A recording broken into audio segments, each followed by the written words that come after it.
भगवान शिव और माता पार्वती कहीं चले जा रहे थे।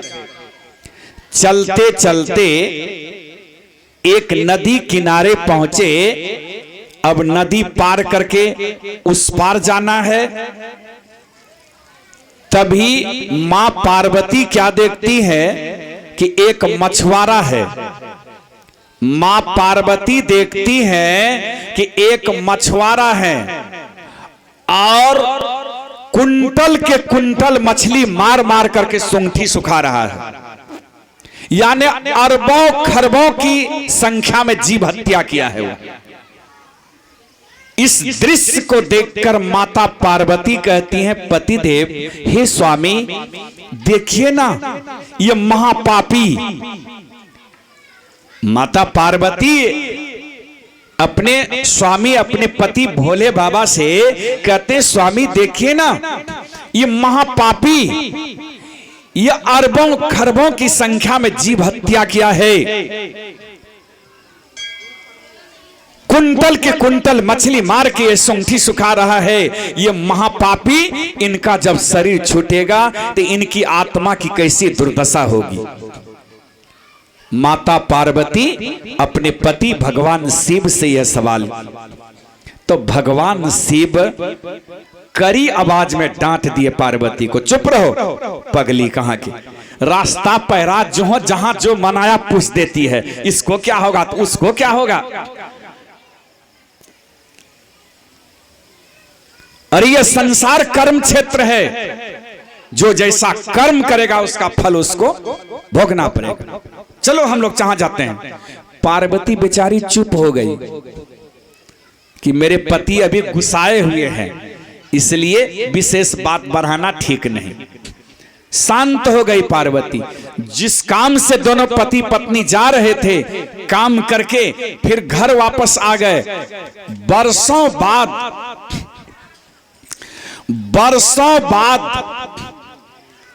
एक दिन शिव पार्वती उसी रास्ता से फिर चले जा रहे।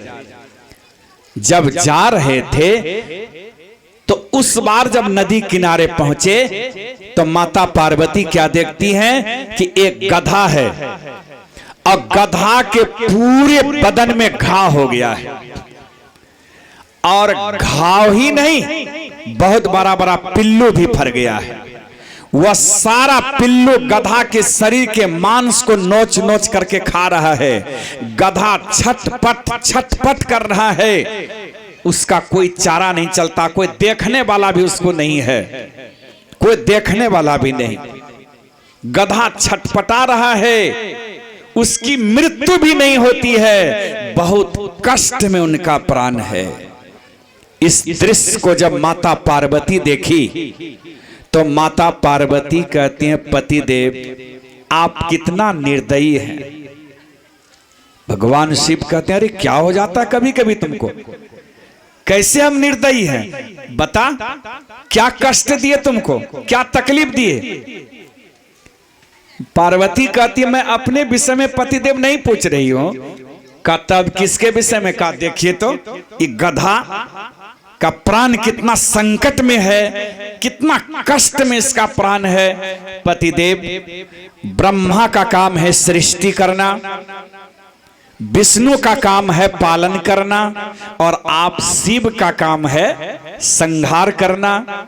ये संहार का काम जब आप ही का है पतिदेव, अगर आप चाह लेते तो इस गधा के शरीर से इनकी आत्मा को निकालने में आपको 1 मिनट का समय लगता। अगर आप चाह लेंगे तो 1 मिनट का भी समय लगेगा आपको। अगर निकाल लेते हो तो इस आत्मा को शांति मिल जाती। कितना कष्ट में इसका प्राण है। भगवान शिव कहते हैं, पार्वती तुम कहती हो तो ठीक, कहती हो ठीक, संहार करता मैं हूं। अरे मैं अगर चाह लूं पार्वती तो 1 मिनट कौन कहे, 1 सेकंड नहीं लगने दूंगा। इनकी आत्मा को निकाल लूंगा, इनको कुछ देर के लिए शांति मिलेगी। लेकिन पार्वती, इस आत्मा का वैसा किया हुआ कर्म है, आज अगर इसके आत्मा को निकाल लेता हूं तो कुछ दिन के लिए भले इनको शांति मिल जाए, लेकिन इसका ऐसा किया हुआ कर्म है कि फिर इनको गधा का ही शरीर मिल जाएगा और फिर पूरे बदन में घाव हो जाएगा, फिर पिल्लू फर जाएगा, इसी तरह से फिर छटपटाएगा। इसलिए पार्वती, मैं तो इनके ऊपर इतनी कृपा कर दिया हूं, मैं चाहता हूं कि इस बेचारे आत्मा को दोबारा गधा का शरीर क्यों मिले, दोबारा इस तरह की दुर्दशा इनकी क्यों हो, और कुछ दिन तक इसी शरीर में रहकर छटपटाते रहे, तड़पते रहे, और तड़पते तड़पते तेरा सारा कर्म फल भोग ले, तब जो इनकी आत्मा को निकालेंगे तो इनकी आत्मा को शांति मिलेगी। माता पार्वती पूछती हैं, पतिदेव सो किस जन्म का इनको पाप लगा है, किस जन्म का इस आत्मा को ऐसा पाप है तो इनकी ऐसी दुर्दशा हो रही है, इतना कष्ट में इनका प्राण है, अभी किस जन्म का पाप है। तो भगवान शिव कहते हैं, पार्वती याद करो, याद करो पार्वती, अरे हम दोनों बरसों पहले इसी रास्ते से चले जा रहे थे, तो तुम एक मछुआरे को देखकर जो कुंटल के कुंटल मछली मार के सूंघी सुखा रहा है, सूंघी सुखा रहा था, तो तुम देख करके बोली थी ना कि पतिदेव ये देखिए ये महापापी, ये जो अरबों खरबों की संख्या में जीव हत्या कर लिया है, ये महापापी, इनका जब शरीर छूटेगा तो इनकी आत्मा की कैसी दुर्दशा होगी। सवाल की थी ना तुम। पार्वती कहती हाँ पतिदेव सवाल तो किए थे, लेकिन आप तो उस समय कुछ जवाब नहीं दिए थे, आप तो हमको डांट दिए थे उस समय। का पार्वती उस दिन के सवाल का जवाब तुम आज हमसे ले लो। अरे वही मछुआरा का जब शरीर छूटा, वही मछुआरा का जब शरीर छूटा तो वही आत्मा आकर के गधा बना है। ये गधा के शरीर में वही मछुआरे की आत्मा है और इसके बदन में पूरा घाव हो गया है और पिल्लू जो फर गया है, पार्वती ये पिल्लू कोई दूसरा नहीं, ये जितने मछली को मार करके तरवा बघरवा करके खाया था, सूंठी सुखा के कूट पीस करके खाया था, ये सारे मछली की आत्मा आज पिल्लू बन करके इस गधा के शरीर के मांस को नोच नोच के खा रहा है। गधा जिंदा है, इसका कोई चारा नहीं चलता है, छटपटा रहा है, कोई चारा नहीं चलता है इसका। अरे ये तो मछली को मार करके खाया था, लेकिन उसका परिणाम देखो पार्वती, आज गधा जीवित है और सारा मछली की आत्मा पिल्लू बन करके इसके शरीर के मांस को नोच नोच के खा रहा है, कोई देखने वाला नहीं।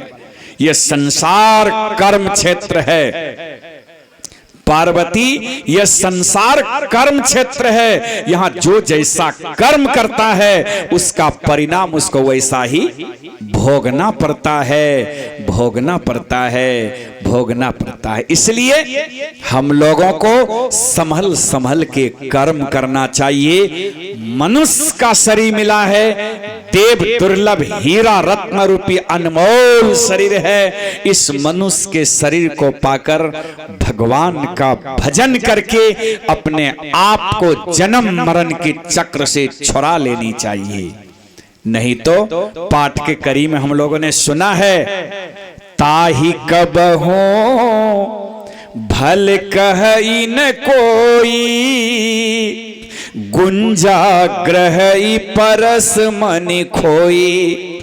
उसे कभी कोई अच्छा नहीं कहता है, कभी कोई बुद्धिमान ज्ञानी नहीं कहता है। जो एक हाथ से पारसमणि पत्थर किन्हीं को दे दे और दूसरे हाथ से झीना सीतू कंकर पत्थर ले ले, कौन बुद्धिमान कहेगा उसको, कौन ज्ञानी कहेगा उसको? वही काम तो हम लोग करते हैं।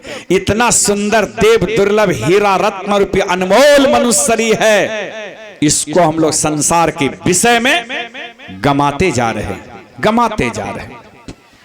ऐसा नहीं, भगवान का भजन करना चाहिए।